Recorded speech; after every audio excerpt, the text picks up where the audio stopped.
सत्संग से क्या लाभ होता है?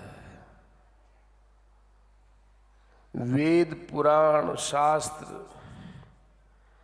सब कुछ लिख दिया, महाभारत लिख दिया व्यास जी ने, परंतु नारद जी महाराज का सत्संग हुआ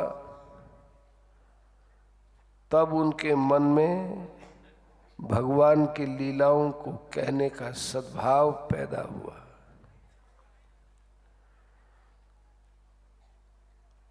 ये लाभ होता है सत्संग का। अस्तु,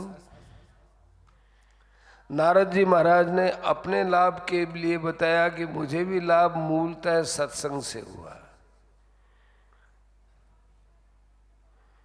गोस्वामी जी महाराज ने लिखा है कि जलचर नभचर थलचर जितने प्राणियों ने जहां जो कुछ उन्नति पाई है वो सब सत्संग से पाई है।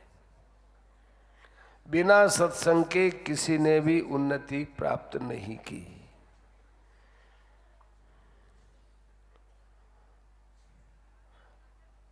सेठ जी से भी पूछा गया था कि आपको सबसे ज्यादा लाभ काय से हुआ, आध्यात्मिक लाभ हुआ तो कौन से साधन से हुआ? तो उन्होंने कहा कि सत्संग और नाम जप, इन दो से मुझे लाभ हुआ। गीता पर जो विचार है वो सत्संग है, भगवत वाणी पर खुलकर विचार हुआ वो सत्संग ही है। नारद जी महाराज ने सत्संग कराया, व्यास जी को ज्ञान हो गया और व्यास जी अपने साम्या प्रास स्थान में जो सरस्वती नदी के पश्चिम तट के ऊपर था, उसमें जाकर उन्होंने ध्यान लगाया, भगवान का ध्यान किया। प्रणिदध्यौ मनः स्वयं। देखो भागवत में जगह जगह ध्यान का प्रसंग आता है। ध्यान करो। सगुण साकार में स्वरूप का ध्यान, भगवत स्वरूप का ध्यान, निराकार पद्धति में स्वरूप का ध्यान और ज्ञान प्रधान साधन में जो कुछ है उसका ध्यान। ध्यान से वह वस्तु अंदर जमती है। गीता में व्यतिरेक बुद्धि से बताया कि ध्यायतो विषयान पुरुष है। संसार में जो आज आकर्षण है हम लोगों का, वो ध्यान से हुआ है। ऐसे परमात्मा में यदि प्रेम है तो भगवान के ध्यान से होता है। जब उन्होंने ध्यान लगाया तो उनको तीन चीजें सामने दिखी, एक भगवान, एक जीवात्मा और दोनों के बीच में माया। उन्होंने देखा कि जब ये जीव और भगवान के मिलने में माया बाधा देती है तो इस माया की जगह हमको भक्ति को बैठाना है।